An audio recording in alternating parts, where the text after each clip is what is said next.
In this episode, Aileen and Nancy discuss a quote from a Hopi Indian chief and explore what sorts of aligned action can be taken when confronted with adversity and conflict. Welcome to Expansive Minds Podcast, Gateway to Freedom, a podcast where two friends, Aileen and Nancy, explore and expand beyond what they think they know in order to live a life of freedom. Thank you for joining us, and away we go. We are back this week to look at some information that's going to come to us spontaneously as we're talking. That's just going to channel through these black walls and the soundproofing.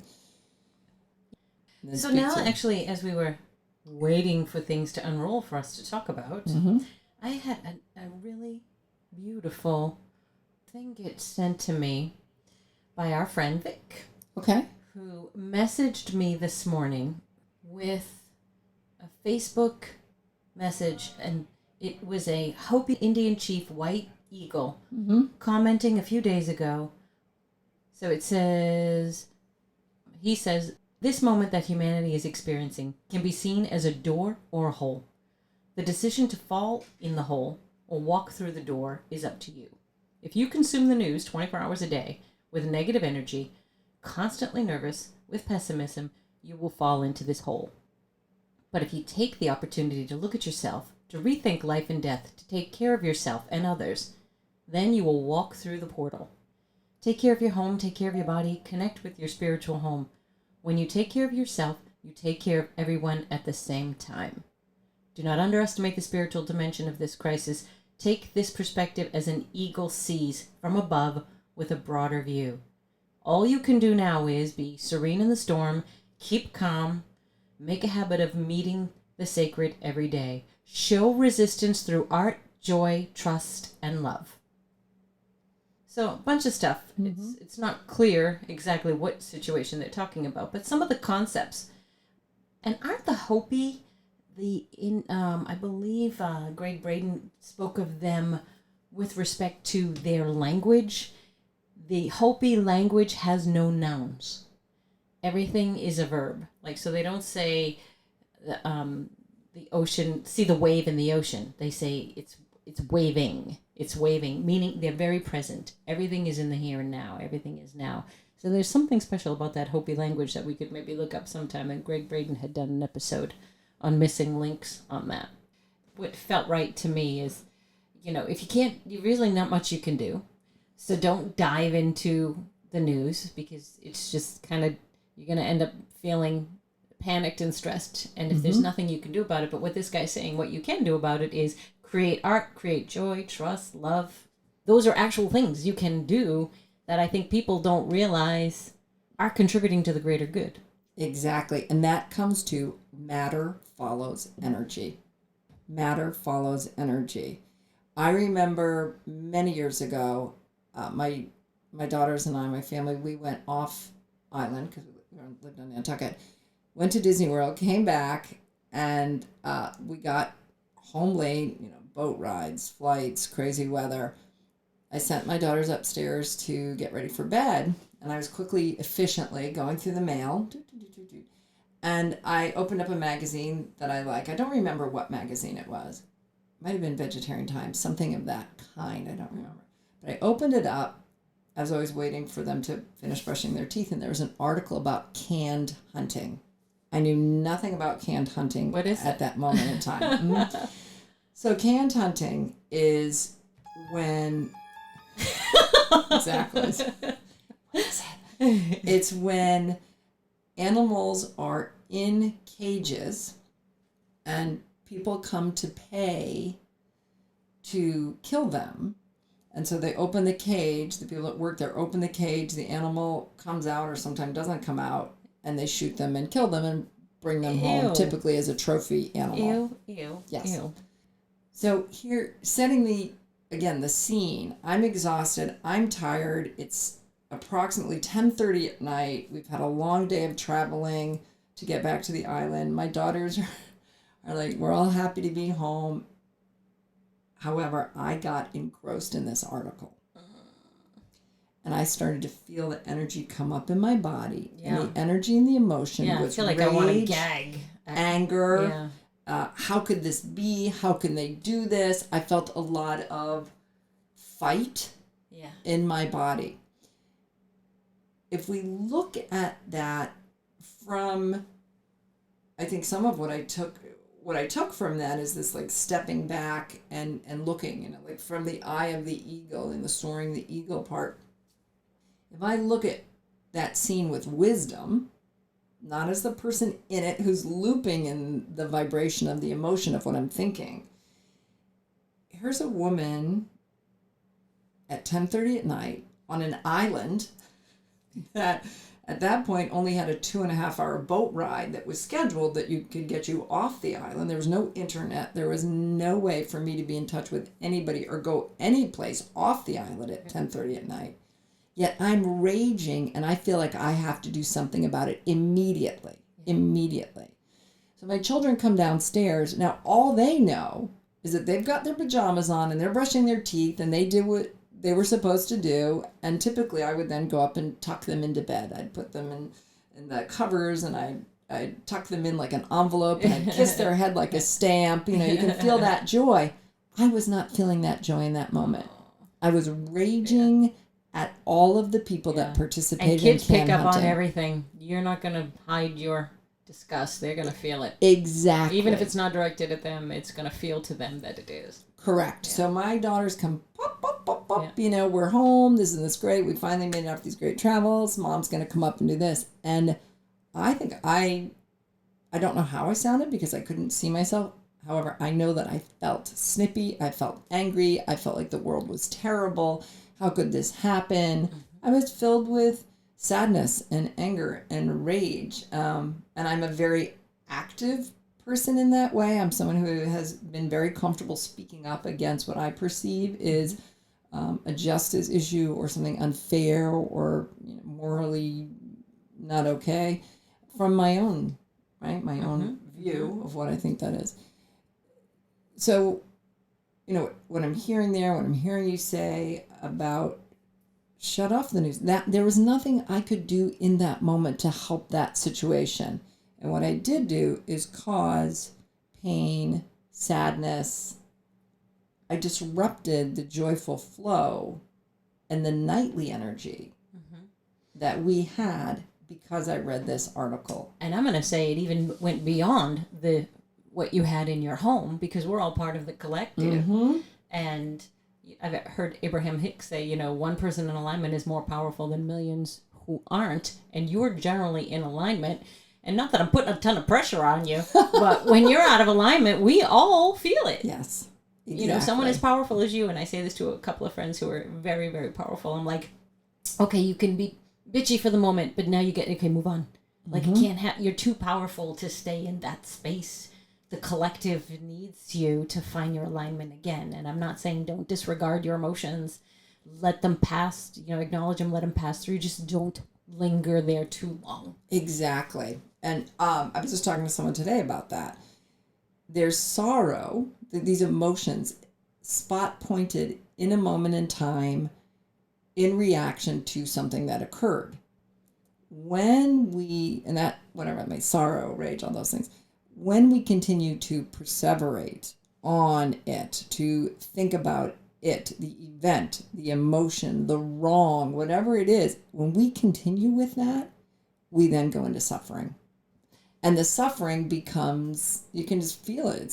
It's a wound that continues to, I don't want to use any kind of gross term, but it basically becomes an infection and it continues to be infected and infects the environment and affects us as people. And in this quote that you read, he makes it, I think, very clear, the collective piece that you just brought up. It's that when we align to our own self-care, it affects everybody. It helps everyone. It supports everyone, the collective, in their own self-care. Yeah. And is self-care staying in a level of suffering that we continue through our own obsessive thinking and looping of that. It feels horrible inside for all of us. And then that's what I'm then bringing out into the world, or I'm Right. putting on my children, and even bigger in the collective. Right. From an energetic perspective, it's crippling the collective. Mhm. You know. But then, as you prefaced your story with, it is matter following energy. If you hang out there too long, then that's that. What is that quantum physics principle, right? So Newtonian physics is, here's my phone. I have this phone. It's an object. But a quantum physicist will say, it's not a phone until you're looking at it. Right. And by Exactly. looking at it, Observer now, effect. right, now it's a phone. Mm-hmm. So if I'm going to look at canned hunting and stew about canned hunting and fight canned hunting, I'm making canned hunting a more powerful energetic swirl, and therefore the matter that is gluing around it is also going to just congeal more. Yes. So like the roots of a weed, if you don't water it, or it'll wither. And so you got to kind of look away and to let it energetically wither, which will then stop the matter from congealing. Mm-hmm. Yeah, I love the way you said that. Makes perfect sense. And then what happens is people then say, well, what am I supposed to do? And he speaks to that perfectly. Action of self-care, of raising our vibration. So what we're talking about, that is action that does make a difference.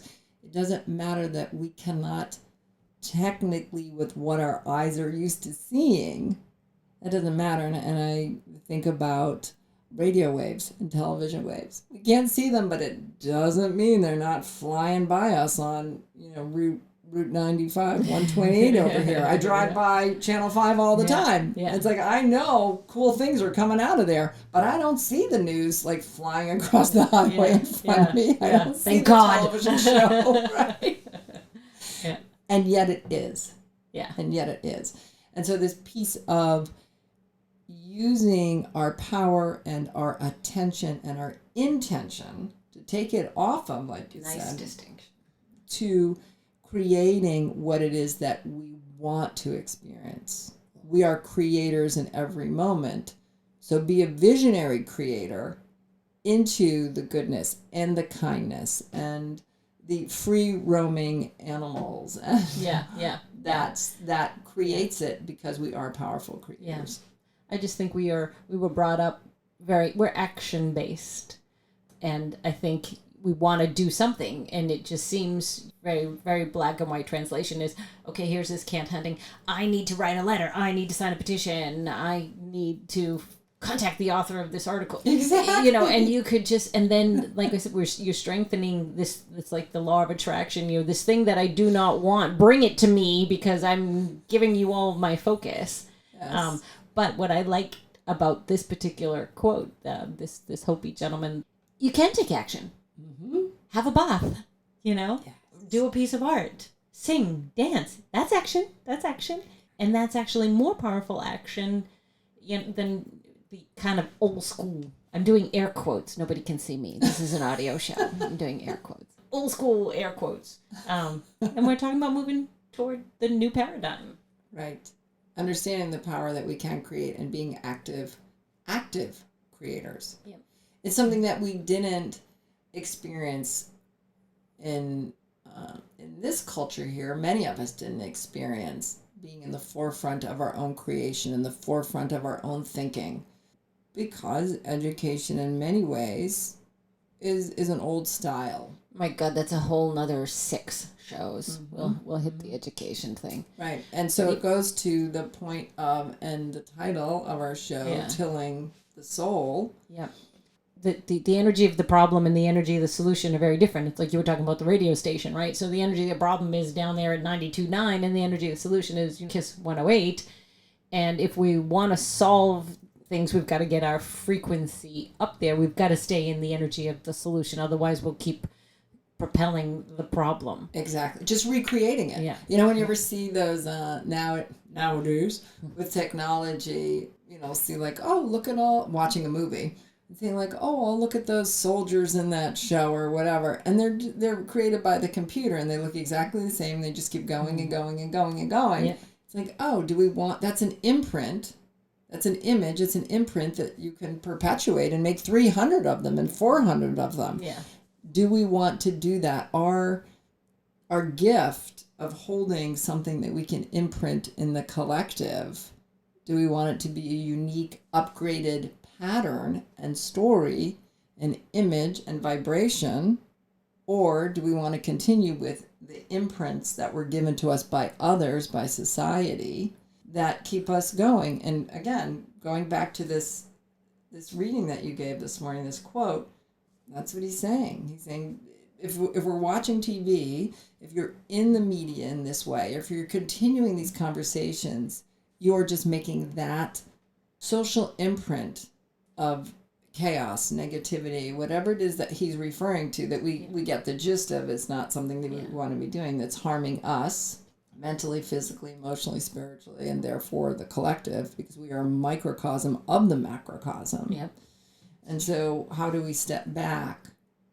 And we're given the choice to step back, to put a different imprint in the collective, a different cog in the wheel that maybe it's like a whole different thing, that then the system cannot continue on the way it had been.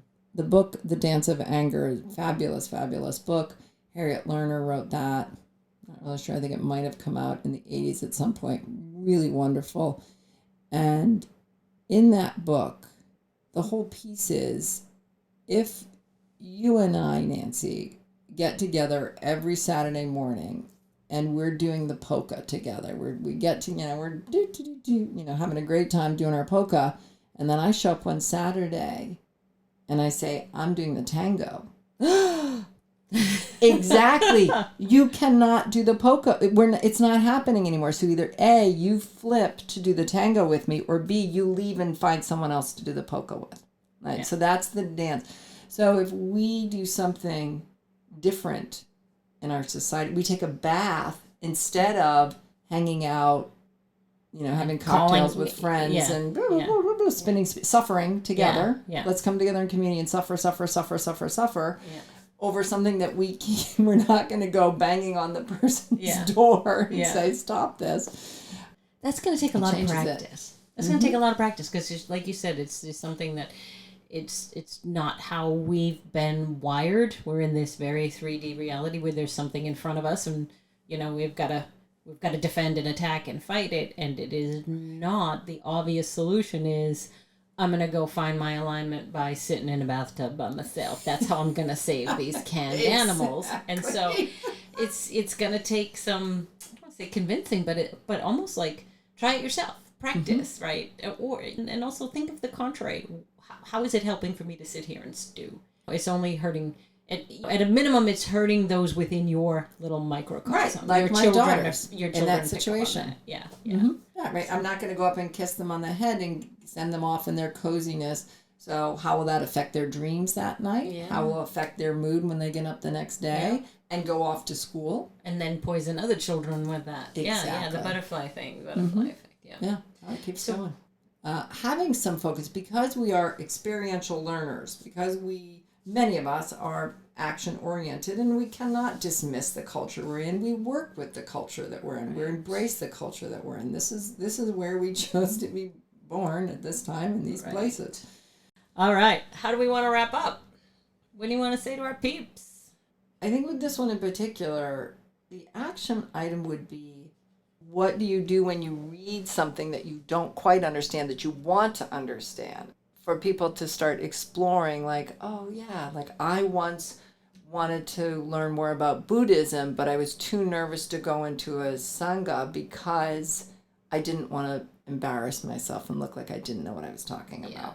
Gotcha. So what I'm thinking the action item would be for people to start thinking about how they are in their ego with their own conditioning, that they don't want to look stupid. How do you know how to know? What's your comfort level with moving into something you want to know, you want to be a part of, but you don't know yet?